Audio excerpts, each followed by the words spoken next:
10वीं कक्षा का हिंदी विषय। आज हम जो पाठ पढ़ने वाले हैं वाह रे हमदर्द, इसके रचनाकार का नाम है घनश्याम अग्रवाल। इससे पहले हमने ये लेसन आधा ही पढ़ा था। अभी जो बचा हुआ है पाठ वो आज हम पूरा करने वाले हैं। अभी तक हमने क्या देखा कि ये जो लेखक है उनका क्या हुआ था, एक एक्सीडेंट हुआ था, ठीक है। अभी एक्सीडेंट के बाद जब उसको होश आया तब उन्होंने अपने आप को कहाँ पाया, एक अस्पताल में। जब उनको पता चला कि वो अस्पताल सार्वजनिक अस्पताल है तब वो क्या बोलने लगे, अभी परमात्मा का बुलावा आया है, ऐसे वो कुछ बातें करता रहता है अपने मन ही मन में। वो ऐसा क्यों कहते हैं, क्योंकि जब मरीज से लोग जब देखने जाते हैं तब क्या होता है, मरीज को न आराम मिलता है न नींद मिलती है, इसलिए वो क्या होता है, परेशान होता है। वे क्या कहते हैं, जो जो मतलब मोहल्ले में वो रहते थे उस मोहल्ले के जो आदमी थे या अड़ोस पड़ोस वाले सगे संबंधी वाले वो क्या करते थे, उनको मिलने आए थे। लेकिन मिलने आने के बाद भी उनको कैसे परेशानी हुई ये हमें इस पाठ में दिखाया गया था। देखो जब वो क्या कहते हैं कि मरीज से मिलने आने के लिए ये जो मोहल्ले वाले हैं वो क्या करते हैं, अपनी फुर्सत से आते हैं। कोई कोई तो अपना चेहरा दिखाने के लिए आता है, कोई कोई तो औपचारिकता निभाने के लिए आता है। ऐसी कई सारी चीजें, कई सारी बातें इस लेखक ने हमें इस पाठ में कहा है, ठीक है। अभी ये जो सोनाबाई है उस मोहल्ले की औरत, उसके 4 बच्चे जब अस्पताल में जाते हैं तब कैसे परेशानी होती है लेखक को, ये भी हमने देखा था। उसके बाद जब एक गांव वाला आता है उनको देखने के लिए, वो आते ही वो औपचारिकता, मैंने कहा ना औपचारिकता मतलब ऐसे ही मुंह दिखाने के लिए वो आया था, लेकिन असल में वो किससे मिलने आया था, वो बगल वाले में जो मरीज रखा था उसको वो देखने आया था। और गलती से लेखक के पास पहुंचकर उसकी छाती पर अपना माथा पटक पटक कर वो जोर जोर से उस एक्सीडेंट करने वाले गाड़ी को क्या करने लगा, गालियां देने लगा, सिर पटक पटक कर। इससे भी लेखक को क्या हो गया था, बहुत दर्द हुआ था, परेशानी हुई थी। मतलब जो जो कुछ मरीज से मिलने के लिए आते हैं जो लोग, उससे क्या होता है, मरीज को ना आराम मिलता है ना अच्छी नींद आती है। अभी तक मैंने यहाँ तक ही सिखाया था। आगे का जो लेसन है मतलब आगे का जो पार्ट है वो आज हम पूरा करेंगे। देखो आजकल लोग ठीक से बताते भी नहीं। गुप्ता जी का कमरा शायद बगल में है। जो आदमी आया है ना गांव से लेखक को देखने के लिए, मतलब लेखक को नहीं, उसके बगल वाले कमरे में जो गुप्ता जी वो पेशेंट है, वो गुप्ता जी को मिलने आया था। है अच्छा भाई करना, माफ करना कहकर वह चला गया। अभी उसने ऐसा क्यों कहा, क्योंकि उसने जब अपना जो आते ही सिर पटक पटक कर वो रोने लगा था, अचानक से उसने क्या देखा, लेखक को देखा, मुंह पर देखा, तो उसके समझ में आया कि जिससे मैं मिलने आया हूँ, जिसको मैं देखने आया हूँ, वही आदमी नहीं है। खामखा मैंने इसे परेशान किया, जोर जोर से चिल्लाया, इसलिए वो क्या करने लगा, उनसे माफी मांगने लगा और बगल वाले कमरे में वो चला गया। अब वही रोने की आवाज मुझे पड़ोस के कमरे से सुनाई पड़ी। देखो लेखक को ऐसे झट से ही समझ में आया कि ये ऐसे ही खाली पोकट देखने आया है, क्योंकि उसके मन में ना कोई मरीज के लिए दर्द है ना कोई दुखे भाव है। वो क्या कहता है, आते ही जैसा नाटक इस लेखक के साथ किया वैसा ही नाटक उसने उस गुप्ता जी के साथ करने लगा। मुझे उस आदमी से अधिक गुस्सा अपनी पत्नी पर आया, क्योंकि इस प्रकार रोता देख पत्नी ने उसे मेरा रिश्तेदार या करीबी मित्र समझकर टैक्सी वाले को पैसे दे दिए थे। देखो ये जो लेखक की पत्नी है, उस पत्नी ने क्या किया, उसने देखा कि कोई गांव वाला आदमी आया है, टैक्सी से उतर रहा है और वो जोर जोर से चिल्ला रहा है, रो रहा है, इसलिए पत्नी को क्या लगा, बहुत बुरा लगा। हुआ, उसे लगा शायद पति के कोई गांव वाले दूर के रिश्तेदार होंगे, इसीलिए उसकी पत्नी ने, मतलब लेखक की पत्नी ने उस टैक्सी वाले के भी पैसे दे दिए, मतलब भाड़ा दे दिया। असल में वो आदमी उनका नहीं था, उनसे मिलने नहीं आया था, फिर भी जो गलतफहमी हुई थी पत्नी से, इसीलिए लेखक क्या कहते हैं कि उस जो गांव वाला आदमी था उससे ज्यादा तो गुस्सा आया था, पर कई ज्यादा गुस्सा वो अपनी पत्नी पर निकालने लगा, क्योंकि पैसे गए ना, ऐसे पानी पे गया पैसे में। हमदर्दी जताने वालों में वे लोग जरूर आएंगे जिनकी हम सूरत भी नहीं देखना चाहते। हमारे शहर में एक कवि है श्री लक्कानंद, उनकी बेतुकी कविताओं से सारा शहर परेशान है। मैं अक्सर उन्हें दूर से देखते ही भाग खड़ा होता हूँ, जानता हूँ जब भी मिलेंगे 10-20 कविताएं पिलाए बिना नहीं छोड़ेंगे। एक दिन बगल में झोला दबाए आ पहुंचा। झोला मतलब थैला, झोला इसका अर्थ है थैला।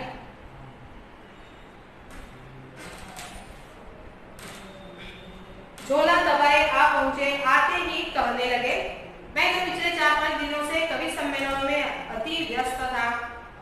सच कहता हूँ, कसम से मैं आपके बारे में ही सोच रहा। रात भर मुझे नींद नहीं आई, और हाँ, रात को इसी संदर्भ में यह कविता बनाई। यह कह झोले में से डायरी निकाली और लगे सुनाने। असम की राजधानी है शिलांग, मेरे दोस्त की टूट गई है टांग, मोटर वाले तेरी ही साइड थी रॉन्ग।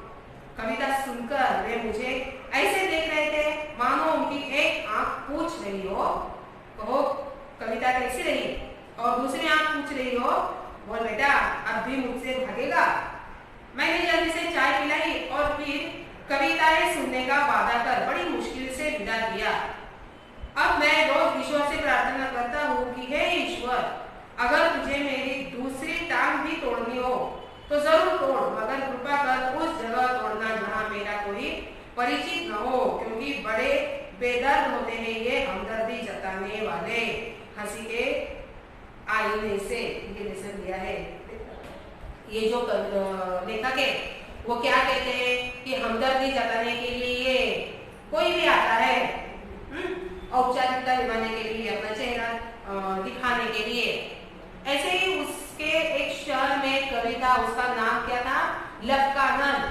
भी ये जो लक्कानंद है वो बेतुकी की कविताएं करता था, किसी को पीछे पीछे लगाकर उसको सुनाता था, इसीलिए लोग परेशान आकर उससे भागने लगे थे। अभी ये जो कवि होते हैं वो 2 प्रकार के होते हैं। एक जो अच्छे कवि होते हैं, सचमुच के कवि होते हैं, क्या करते हैं, वो अपने मन के जो भाव होते हैं, मन की जो कल्पनाएं होती है, वो क्या करते हैं, एक मतलब शब्दों के माध्यम से कागज में उतारने की कोशिश करते हैं, और वो कविताएं पढ़कर या वो कविताएं सुनकर लोगों को आनंद के साथ साथ शांति भी मिलती है, जीवन बिताने का एक नया मार्ग भी मिलता है, समस्या से कैसे छुटकारा पाए, इससे मार्गदर्शन भी वो कविता से ही लेते हैं। इसीलिए ये क्या कहते हैं, मतलब 2 प्रकार के कवि होते हैं, एक अच्छे और एक बुरे। बुरे मतलब क्या कि जो खुद कवि नहीं होते लेकिन जबरदस्ती जबरन वो कविताएं लिखकर, मतलब शब्दों को जोड़ तोड़ कर क्या करते हैं, कविताएं लिखते हैं, उससे कोई अर्थ भी प्राप्त नहीं होता। और ऐसी बेतुकी की कविताएं सुनाने के लिए वो श्रोता ढूंढते हैं, श्रोताओं के पीछे पीछे भागते हैं, ताकि कोई आकर हमारी कविताएं सुने, हमारी वाह-वाह करे। ऐसे भी कवि होते हैं। फिर जो अच्छे कवि होते हैं, जो मतलब अंतर मन से क्या करते हैं, अपने जो भाव होते हैं, जो कल्पनाएं होती है, वो कविता लिखकर लोगों को मार्गदर्शन करने की कोशिश करते हैं। ऐसी कविता सुनने के लिए लोग बेचैन होते हैं, खुद उनके पास चले जाते हैं कविताएं सुनने के लिए, मगर बाकी के जो कवि होते हैं, जो असल में कवि नहीं होते, उनसे लोग क्या करते हैं, छुटकारा पाने की कोशिश करते हैं, उनसे पीछा छुड़ाने की कोशिश करते हैं। और ये जो कवि होते हैं वे क्या करते हैं, अपनी कविताएं सुनने के लिए मतलब सुनाने के लिए वो कोई कई ऐसे व्यक्ति ढूंढते हैं, कई ऐसे श्रोता ढूंढते हैं ताकि उनकी कविताएं सुन सके। मगर असल में जो कवि होता है वह ऐसा नहीं करते, वो क्या करते हैं, खुद ब खुद आकर उनसे ये कविताएं सुनने लगते हैं। ऐसे दो प्रकार के कवि होते हैं, कई अच्छे भी और एक बुरे भी, जो मतलब जबरन वो कविताएं लिखते हैं। ठीक है, अभी ऐसे ही कवि कौन है, लक्कानंद। पूरा शहर इस लक्कानंद से क्या हुआ है, परेशान हुआ है। उनसे छुटकारा पाने के लिए उनकी कविताएं वो सुनना नहीं चाहते, वो भागना चाहते हैं उनसे। ठीक वही कवि अभी लेखक को मिलने आया है अस्पताल में।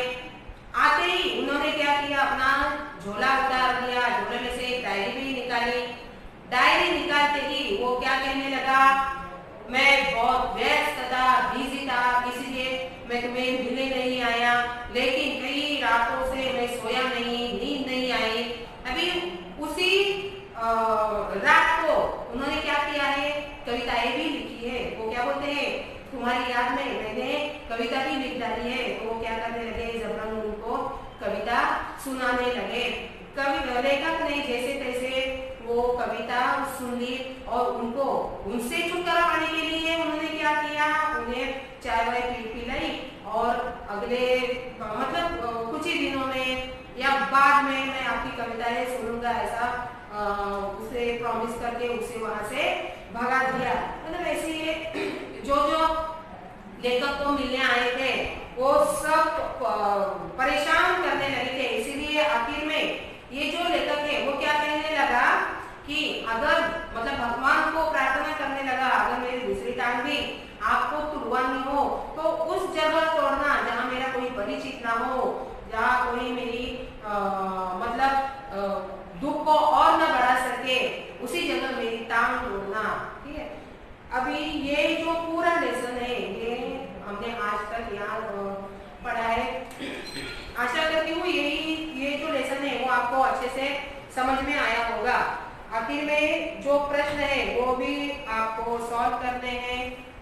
जो पहला प्रश्न है, देखो, सूचना के अनुसार कृतियां कीजिए। पहला है संजाल पूर्ण कीजिए। उसमें से जो मतलब ऑप्शन लिखना है आपको, मरीज से मिलने के लिए आने वाले लोगों की विशेषताएं। विशेषताएं क्या क्या लेखक ने कही है कि ये जो लोग होते हैं वो औपचारिकता निभाने के लिए मरीज से मिलने आते हैं। दूसरा क्या आएगा, सिर्फ चेहरे दिखाने के लिए मरीज को मिलने आते हैं।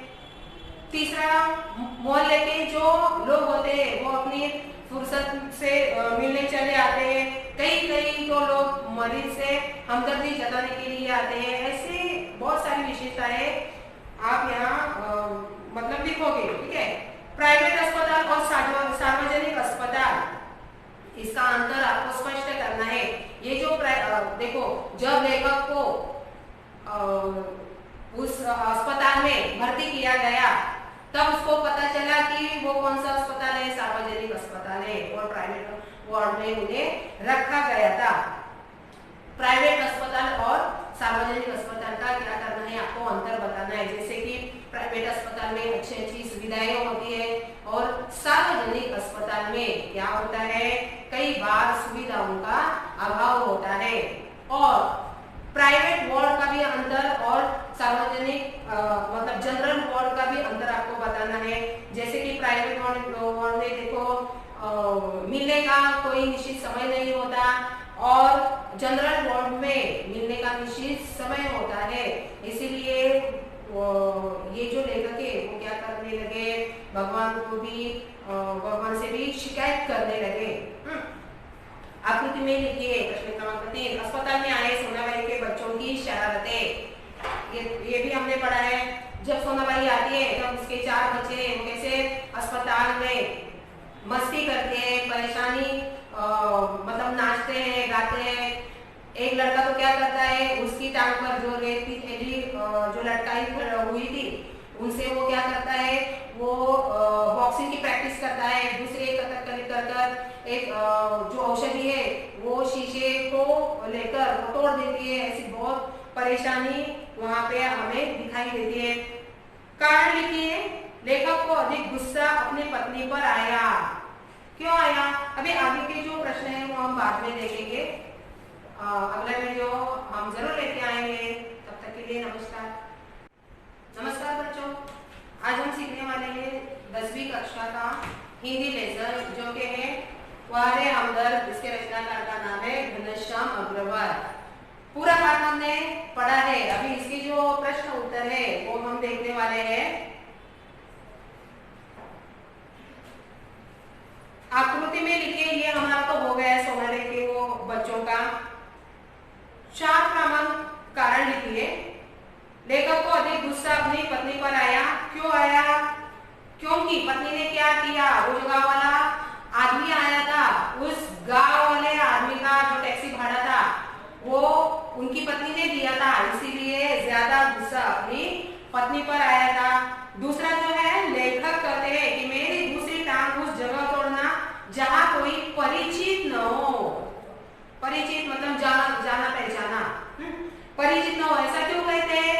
क्योंकि वो असल में क्या कहते हैं, हर बार जो मरीज को मिलने के लिए आते हैं तो बहुत मरीज को तकलीफ होती है, परेशानियां उठानी पड़ती है। इसीलिए जो उनको मतलब देखने के लिए आए थे, मोहल्ले वाले, उनके रिश्तेदार वाले, वो कभी भी आया था, सोनाबाई के बच्चे और सोनाबाई आई थी, किस तरह से उन्होंने लेखक को परेशान किया था। इसीलिए ये जो लेखक है वो क्या कहते हैं, भगवान को प्रार्थना करते हैं कि अगर कोई दूसरी टांग अगर आप तोड़ना चाहते हो, जहां कोई मेरा परिचित न हो, वहां आप तोड़ सकते हो। 5वां देखिए, शब्द समूह के लिए एक शब्द लिखिए। वह स्थान जहां अनेक प्रकार के पशु पक्षी रखे जाते हैं उनको क्या कहते हैं? चिड़ियाघर कहते हैं। दूसरा, जहां मुफ्त में भोजन मिलता है उसे क्या कहते हैं हिंदी में? लंगर कहते हैं या भंडारा कहते हैं। आपको पता ही होगा भंडारा। जो छठा है, शब्द बनाइए। यहाँ पे आपको उपसर्ग और प्रत्यय लिखना है। पहले उपसर्ग और प्रत्यय, ये तो 8वीं 9वीं में हमने देखा है, ठीक है। उपसर्ग मतलब क्या है? जो शब्द के पहले आता है वो उपसर्ग, और शब्द के अंत में आता है वो क्या है? प्रत्यय है। देखो, शब्द के पहले मतलब इधर क्या आता है? यहाँ उपसर्ग आता है, और यहाँ पे प्रत्यय आता है। मतलब पहले आगे, बाद में पीछे, इसको प्रत्यय कहते हैं। यहाँ पे एक शब्द है दर्द। देखो, एग्जाम के लिए आपको ये प्रश्न अवश्य पूछे जाते हैं, ये इजी होते हैं, ठीक है। दर्द क्या कहते हैं? पहला जो यहाँ का है उसको हम उपसर्ग कहेंगे, और यहाँ पे है ये प्रत्यय वाला शब्द है। यहाँ पे उपसर्ग लिखना है और यहाँ प्रत्यय लगाकर आपको ये शब्द पूरा करना है। जैसे कि यहाँ पे उपसर्ग, अब क्या लगाएंगे? दे लगाएंगे। यहाँ पर क्या लगाएंगे? दर्द। यहाँ पे ना, ये प्रत्यय आएगा तो शब्द देखो कैसा होगा? उपसर्ग वाला बेदर्द, ठीक है। ये हो गया आपका उपसर्ग। यहाँ पे दर्दना। समझ में आया? उपसर्ग और प्रत्यय पूरा हो गया। दूसरा है निश्चित। दूसरा जो शब्द है यहाँ पे लिखेंगे और नीचे ही लिखेंगे, ये ऐसे ही रहने दो।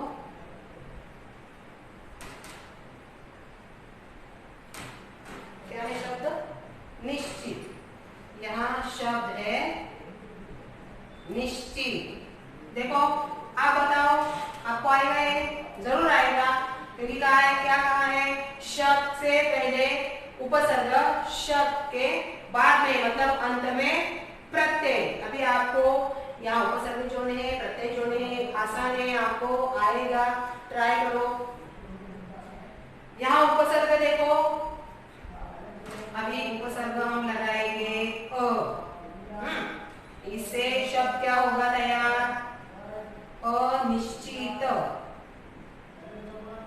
ये क्या हुआ, ये आपका उपसर्ग हुआ। उपसर्ग लगाकर क्या हुआ शब्द अनिश्चित। ठीक है, अभी प्रत्यय समझो, हमने ता लगाया प्रत्यय, तो शब्द कैसा होगा, निश्चितता। निश्चितता, देखो ये शब्द आपका पूरा हो गया। ता मतलब ये आपका प्रत्यय लग गया। समझ में आया? बहुत आसान होते हैं ये उपसर्ग और प्रत्यय। बाद में देखो पेज नंबर 14, भाषा बिंदु। निम्नलिखित वाक्यों में आए हुए संज्ञा शब्दों को रेखांकित करके उनके भेद लिखिए। हमने पढ़ा है विकारी अविकारी जो शब्द है वो क्या हो गए, हमारे व्याकरण के माध्यम से मैंने पढ़ाया है आपको। ठीक है, अभी आपको क्या बताना है, यहाँ के संज्ञा के भेद बताने हैं। ठीक है, अभी संज्ञा के भेद तो आपको पता ही है, संज्ञा पढ़ाई हमने, सर्वनाम पढ़ाए, विशेषण पढ़ाए और क्रिया भी हो गई है। अभी आपको इस प्रश्न में संज्ञा के भेद बताने हैं। जो पहला प्रश्न है वो बहुत ही आसान है। पहला जो प्रश्न है वो देखो क्या है, सोनाबाई अपने 4 बच्चों के साथ आई। यहाँ क्या क्या है देखो, संज्ञा के भेद बताना है। अभी इसी एक वाक्य में सोनाबाई आएगा और बच्चों ऐसा भी शब्द है। सोनाबाई का भेद क्या है, व्यक्तिवाचक। ठीक है, और बच्चों का भेद क्या है, जातिवाचक। दूसरा है गाय बहुत दूध देती है। यहाँ पे गाय और दूध ऐसे 2 शब्द आएंगे, उसको आप अंडरलाइन करके उसके आपको भेद बताने। गाय क्या आएगी, जातिवाचक आएगी, और दूध द्रव्यवाचक, लिक्विड है ना वो, इसलिए। मैं रोज ईश्वर से प्रार्थना करता हूँ। यहाँ ईश्वर और प्रार्थना ऐसे 2 शब्द आएंगे, ईश्वर जातिवाचक और दूसरा प्रार्थना मतलब भाववाचक। हम प्रार्थना ईश्वर से करते हैं, कभी कभार मन में करते हैं, कभी कभार हाथ जोड़कर करते हैं, मतलब क्या हो गया वो भाववाचक। आगे का है सैनिकों की टुकड़ी आगे बढ़ी। यहाँ सैनिकों एक शब्द आएगा और इसी लाइन में देखो टुकड़ी भी शब्द है। अभी टुकड़ी क्या है, समूहवाचक है। टुकड़ी मतलब उनमें बहुत सारे लोग हैं, और सैनिकों मतलब जातिवाचक। सोना चांदी और भी महंगे होते जा रहे हैं। सोना चांदी द्रव्यवाचक मतलब वो नापतोल करते हैं ना, जो नापे जाते हैं उनको क्या कहते हैं, द्रव्यवाचक। गोवा देख मैं तरंगाई हो उठा। गोवा क्या आएगा, व्यक्तिवाचक आएगा। बाद में देखो युवकों का दल बचाव कार्य में लगा था। अभी इसमें 7वां जो है, इसमें आपको 3 शब्द दिखाई दे रहे हैं, युवकों, दल और कार्य। अभी युवकों शब्द का जो भेद है वो कौन सा है, जातिवाचक है। दल का है समूहवाचक, और कार्य जो करते हैं वो भाववाचक आएगा। बाद में जो 8वां है, आपने विदेश में भ्रमण तो कर लिया है। यहाँ 8वें में भी 2 है, आपको नजर आता होगा, एक विदेश है और दूसरा है भ्रमण। विदेश जातिवाचक और भ्रमण भाववाचक आएगा। बाद में 9वां देखो, इस कहानी में भारतीय समाज का चित्रण मिलता है। यहाँ पर आपको 3 शब्द मिलने वाले हैं। एक कहानी है, कहानी आएगा जातिवाचक, दूसरा है समाज आएगा समूहवाचक, और चित्रण आएगा भाववाचक। आखिर में जो 10वां है वो देखो, सागर का जल खारा होता है। यहाँ पे आपको 2 भेद लिखने हैं, 2 भेद दिखाई देते हैं शब्द, एक सागर है और दूसरा जल है। सागर में क्या आएगा, जातिवाचक, और जल में क्या आएगा, द्रव्यवाचक। जल मतलब वो लिक्विड। ठीक, पाठ में प्रयुक्त की 5 संज्ञाओं को ढूंढकर उनका वाक्यों में प्रयोग कीजिए। वो आपके ऊपर निर्भर है, आप वो करोगे। ठीक है, जो तीसरा है, निम्नलिखित वाक्यों के रिक्त स्थानों में उचित सर्वनामों का प्रयोग कीजिए। यहाँ पे आपको सर्वनाम डालने हैं। सर्वनाम मतलब क्या है, संज्ञा के बदले जो विकारी शब्द का इस्तेमाल करते हैं उन्हें सर्वनाम कहते हैं। अभी उसी सर्वनाम को आपको यहाँ पे डालना है। पहला जो है डैश सार्वजनिक अस्पताल के प्राइवेट वार्ड में है। क्या आएगा इसमें, वे शब्द आएगा, देखो वे सर्वनाम आएगा। वे सार्वजनिक अस्पताल के प्राइवेट वार्ड में हैं। दूसरा जो है डैश डैश बाजार जाओ, तुम बाजार जाओ, यहाँ पे क्या आएगा, तुम आएगा। तीसरा वाला देखो डैश कारखाने में एक ही विभाग में काम करते थे। कौन काम करते थे, अभी यहाँ पे बहुवचन है, बहुवचन में क्या आएगा, हम आएगा। हम कारखाने में एक ही विभाग में काम करते थे। जो चौथा है इसे लेकर डैश डैश क्या करोगे, इसे लेकर तुम क्या करोगे, यहाँ पे तुम आएगा। पांचवा है हृदय डैश है डैश उदार हो, यहाँ पे क्या आएगा, देखो हृदय वही है, तुम उदार हो। जो छठा है वो देखो लोग डैश डैश कमरा स्वच्छ कर रहे हैं, क्या कर रहे हैं, स्वयं स्वयं काम कर रहे हैं ना, लोग स्वयं कमरा स्वच्छ कर रहे हैं। जो सातवां है डैश डैश रिसोर्ट हमने पहले से ही बुक कर लिया था, यह रिसोर्ट। आठवां जो है इसके बाद डैश डैश लोग दिन भर पणजी देखते रहे, इसके बाद हम लोग दिन भर पणजी देखते रहे। बाद में जो नौवां है वो देखो डैश इसके पहले उसे मना करता मैं, यहाँ पे मैं शब्द आएगा। और 10वां जो है काम करने के लिए कहा है डैश डैश करो वही करो, काम करने के लिए कहा है वही करो, मतलब ये पूरे सर्वनाम यहाँ पे आपको लिखने हैं। बाद में भी आपको एक चौथा प्रश्न है पाठ में प्रयुक्त सर्वनाम ढूंढकर उनका स्वतंत्र वाक्यों में प्रयोग कीजिए, ये आपको काम करना है।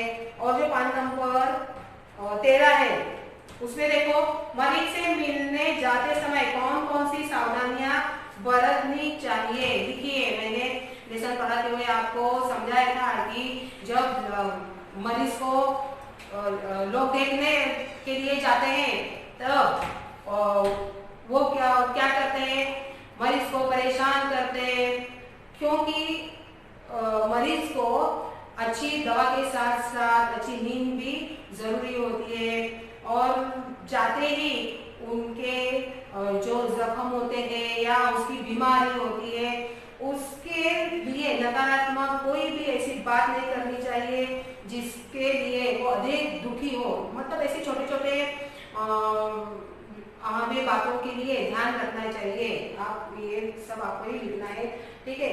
आशा करती हूँ ये सब आपको प्रश्न उत्तर समझ में आए होंगे। मिलते हैं एक नया लेसन एक नई कविता लेकर अगले वीडियो में, तब तक के लिए नमस्कार।